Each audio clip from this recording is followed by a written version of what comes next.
Hey guys, it's 30H here and welcome back to Europe in Detail. In this episode I get to build something that I've wanted in the town for a long time, and I'm super excited about it. You're seeing a little bit of it now, but we're going to dive into this in this episode, and there's a lot more to it than what you're seeing here, but I'm very happy with how it's come out.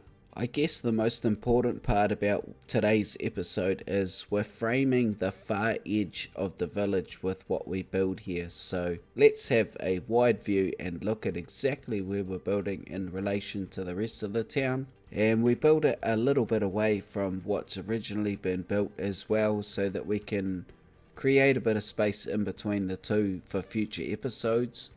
But we start by expanding the tram line out, and it's going to meet a rail line in a bit of a hub by a coastline. So we'll start by extending the roads and the railway.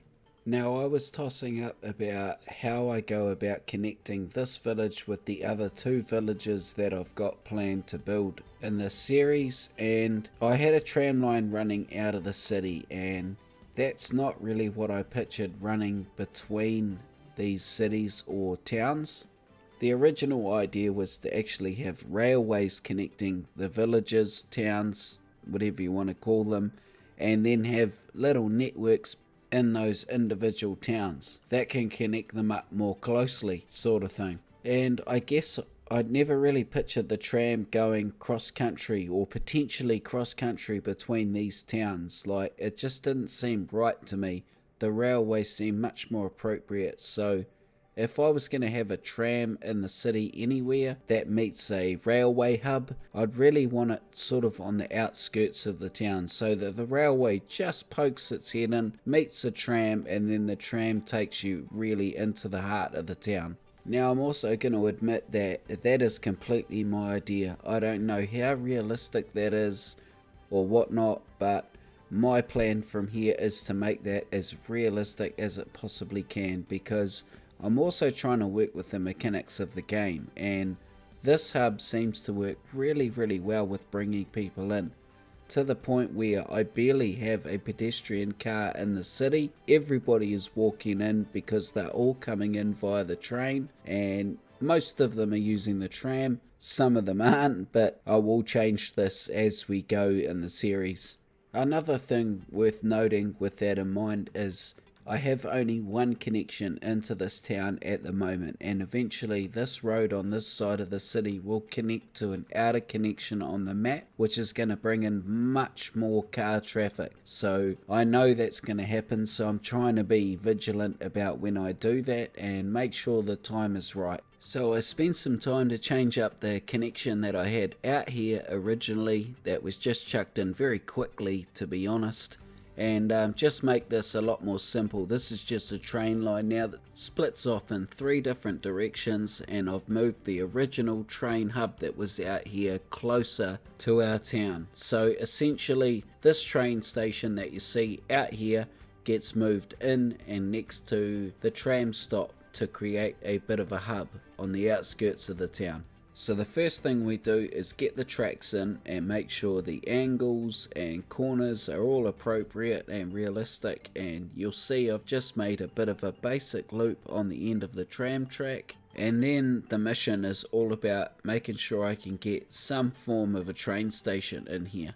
So I decided on like a split level type design where the tram station or stop is a little bit lower and the train station comes in a bit higher, about 14 meters approximately. And the main reason I did this is because it was going to make pedestrian paths between the two areas a lot easier to make if those heights were offset. So as a consequence of that decision, I've had to try and swerve the main road in here so that it can raise up those 14 meters. So I've had to sort of go through a bit of an S-bend to be able to get up that height change. And initially I wasn't a big fan of this layout, but looking back at it now all finished, it just really adds a lot more character. So I'm not displeased with it whatsoever. So after trying with different train stations to get the look that matched the city, I ended up going on to the Steam Workshop and downloading this little wee UK train station. It was quite non-assuming, but the buildings sort of matched perfectly, and I made one version of it here obviously to use as the train station, and then I made a PO version of it so that I could manipulate it and make more buildings of the same type, and that way I can integrate it into the town much better. So once I decided on that, I put the pedestrian paths the same way that we have in previous episodes, and then just try and build around them, making walkways that pedestrians and citizens in the city are actually going to use to get to and from these areas. And I spend a lot of time trying to get these paths right, and admittedly I do change them up in the finished product, but I wanted to get these perfect because I know that I build around them, and if they're not in the right spot or realistic with their slopes or whatever, then yeah, it makes the building process really difficult. So I get these, or try and get them pretty well right. So now you'll see me start to mess with the PO version of the train station that we got, and I'm basically just trying to squeeze down the buildings or scale them up here and add them in different areas so that it looks like it's a little bit bigger than it actually is. And I guess the main one we put in is a scaled up version that goes half off the retaining wall. Eventually I'll make it look like there's an elevator that comes up through this old building, but this really does look like an extension of the original train station, so this is exactly what I was going for. I used one of Lost Gecko's beautiful textured walls as well around on the base to make it look a little bit better, and then once we've done with this, we can start working on the platforms and how it integrates into this tram stop. And she's pretty no fuss, to be honest. There's not much in the way of props up here. This is more about necessity rather than anything else. I've put the concrete pedestrian paths over the existing overpass over the train line that comes with the station, and then I've just tried to work with it, putting this platform in and running it down and over the tram line. And what I want to do here is make the stairway or the pedestrian path look like it's very old, or it's been here for a long time, but it's been updated or upgraded every now and then, and maybe they've added like a roof over time. Maybe the stairs have been there a long time, but they've added like a glass roof, and that's what I've done here, and it's great seeing people actually use it as well. So now it's about creating an area around this hub, and I start by putting in a few roads, and I want one here that goes in and under the train line, and then eventually this will wind its way up the hill to something very special that we'll see in a later episode. But this is another reason why I really love working with heights, is that we get to put a cool train bridge in now and create a scene where there's a train running at a level above ground level, and I don't have any scenes like this in this town, and there won't be any others, and this just wouldn't be so without that height change. And it was important that I got those roads in before we carried on detailing this tram area. And it's pretty basic really. It's more of a plaza style, especially on the inside of the tram track. As for the outside of the tram track, I use PO for a lot of the buildings because they don't have a direct connection to a roadway. But that's all good because the paths I've placed in the middle of the tram tracks create plenty of pedestrian activity, and we're not missing out on anything by having PO buildings in the neighbourhood. So eventually it has a glass tram stop that matches our train station, and the rest of it is just decals and a couple of like fountains or attractions. Then we move on to detailing the surrounding neighbourhood. I've placed a modern apartment on the corner here, so it looks like it's been updated, but the styling around it hasn't changed much. We put lots of flowers and some bikes, which are pretty standard for the town, as well as a few cobblestone decals and some fences. And then as we move across the road and transition over towards the tram stop, I want to put like a nice big cafe in here with a like big awning out the front with a big area that everybody can sit in and watch all the buzz. This is going to be a really busy area. And also I want to make sure there's a pedestrian path running through the middle of this area, so it looks like there's constant movement in and around this cafe. And just picture yourself sitting out here having something to eat or having a drink and just watching the tram roll around every few minutes, and all the people heading down to the different areas around the place. And I get a really nice vibe from this area, and I haven't really done too much in the way of props, so very happy with it.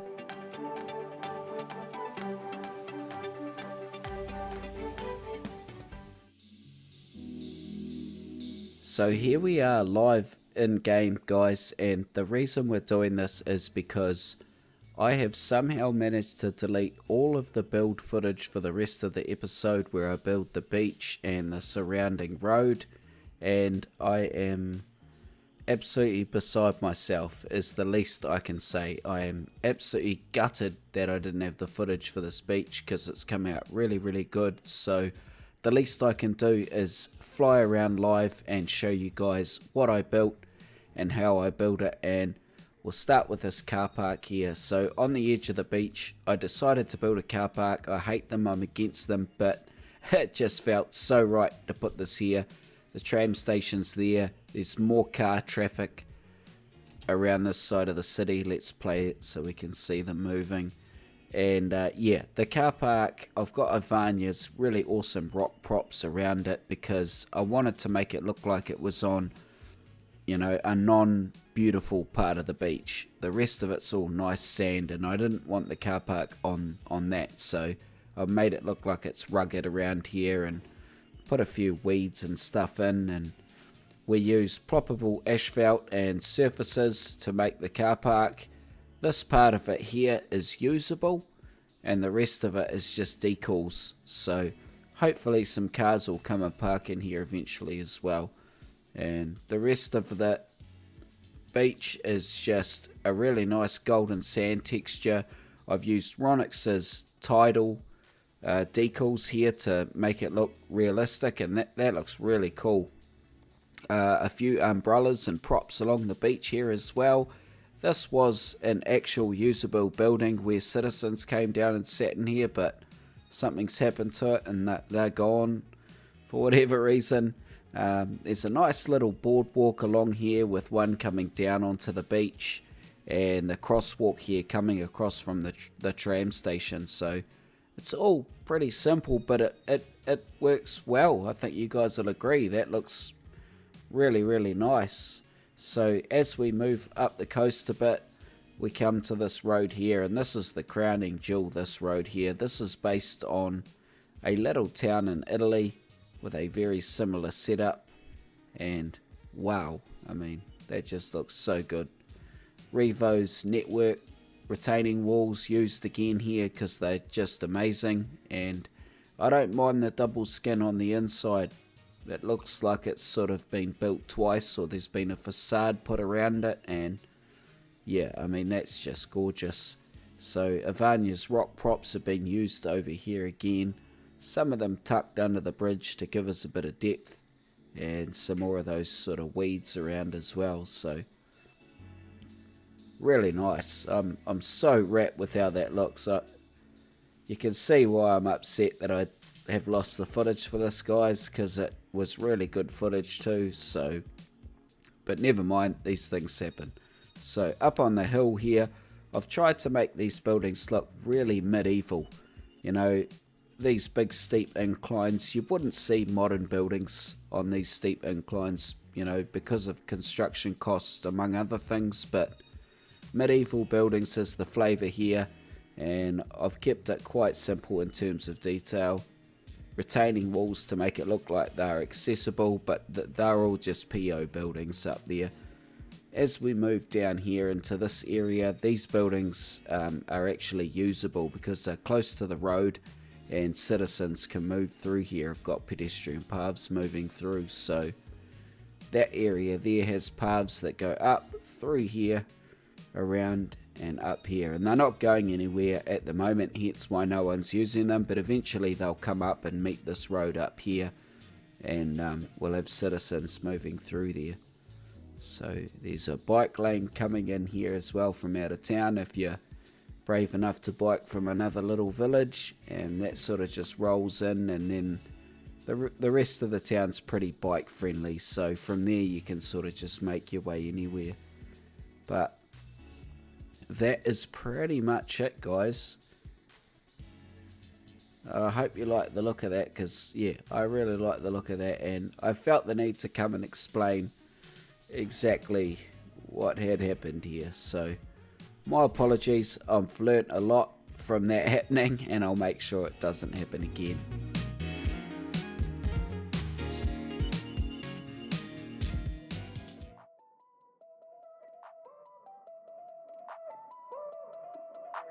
As always, I would love to know what you guys think in the comments, and I really hope you enjoyed this episode. I enjoyed putting it together for you.